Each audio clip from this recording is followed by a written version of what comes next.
আমাদের উদ্দেশ্য হচ্ছে যে আমাদের প্যাসেঞ্জার যারা আছেন তাদের ভিতরে কনফিডেন্স বিল্ড আপ করা। আমরা চেকিংগুলো তারা 10 তারিখের ঘটনাটা আপনারা জানেন, অনেকে শঙ্কিত ভীত আছে।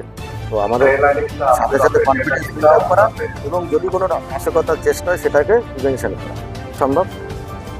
নাশকতা কন্টিনিউ যদি আমরা সজাগ থাকি এবং সবাই মিলে এটা কাঁধে কাঁধ মিলে আমরা যদি যৌথভাবে কাজগুলো করতে পারি, এবং পুলিশ, আমাদের জিআরপি, আমরা আর্মি সবাই যৌথভাবে কাজগুলো করছি এবং আশা করি আমরা কামে সাকসেস হব।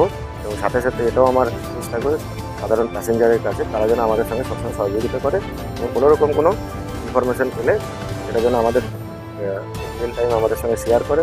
আর আপনারা নিশ্চয়ই দেখেছেন যে আমাদের যারা অন্য অন্য স্টাফ আছে, যেমন আমাদের এসি অ্যাটেন্ডেন্ট বা প্যান্টিকার স্টাফ, তাদের সঙ্গে আমি কথাবার্তা বললাম এবং আমাদের মোবাইল নাম্বার শেয়ার করলাম, বলে তারা আমাদের ফোন করবে। তো আমরা সবাই যদি যৌথভাবে কাজগুলো করি আমরা নিশ্চয়ই কামিয়াব হব।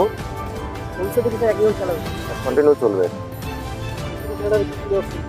চেকিং ছাড়া যেগুলো আমাদের পার্কিং এরিয়াতে নজরদারি রাখা হচ্ছে, ট্রেনে নজরদারি রাখা হচ্ছে এবং আমাদের কাছে সোর্স বিল্ড আপ করা হচ্ছে, সোর্স এনগেজ করা হচ্ছে।